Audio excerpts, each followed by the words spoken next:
নিজের শরীরকে প্রয়োজনের চেয়ে বেশি সাজিও না, কারণ সে তো মাটির সাথে মিশে যাবে।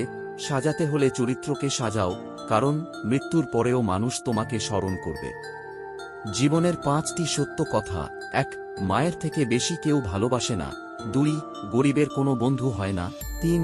সম্মান তারাই পায় যাদের টাকা আছে। 4. এখন মানুষ মন দেখে নয়, সুন্দর মুখ দেখে ভালোবাসে। 5.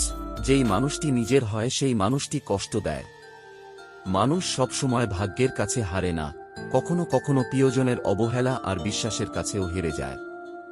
বেইমানি কখনো অপরিচিত মানুষেরা করে না, বেইমানি করে কাছের এবং পরিচিত মানুষরাই।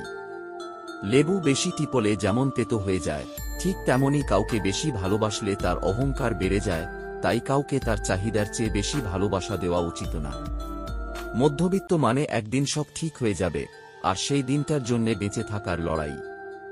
যে মানুষটা সবার খেয়াল রাখে, তারই একদিন খেয়াল রাখার মতো কেউ থাকে না। কথা শিখতে একটা মানুষের 2 বছর সময় লাগে, কিন্তু কোথায় কি বলতে হয়, কিভাবে বলতে হয়, কি বলা উচিত নয়, তা শিখতে সারা জীবন লেগে যায়। কিছু কিছু পোস্টও নির্দিষ্ট কিছু মানুষের গায়ে লাগে, কারণ সেই পোস্টের সাথে তাদের চরিত্র মিলে যায়। শিয়াল অনেক চালাক হওয়া সত্ত্বেও মানুষ কিন্তু কুকুর পোষে, কারণ সঙ্গী হিসেবে চালাকের চেয়ে বিশ্বস্ততা বেশি প্রয়োজন। বিশ্বাসঘাতককে গালাগালি না দিয়ে ধন্যবাদ বলুন, কারণ সে তোমাকে মানুষ চিনতে শিখিয়েছে।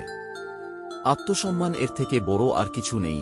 কেউ তোমাকে একবারের জন্য ছোট করলেও তাকে চিনে রাখো এবং তার থেকে দূরে থেকো, কারণ প্রশ্রয় পেলে সে একই কাজ বারবার করবে। তোমার পিছনে যারা তোমায় নিয়ে সমালোচনা করে, তাদের তোমার পিছনেই রাখো, কারণ তারা তোমার পাশে থাকার যোগ্যতা রাখে না। অন্যের ক্ষতি করতে চাইলে নিজের ক্ষতি হবেই। হয়তো ক্ষতির ধরন ও সময় একটু ভিন্ন হবে, তবে ক্ষতি হবেই। ভিডিওটি ভালো লাগলে লাইক দিবেন, আর এই রকম ভিডিও দেখতে হলে চ্যানেলটি অবশ্যই সাবস্ক্রাইব করবেন। ধন্যবাদ।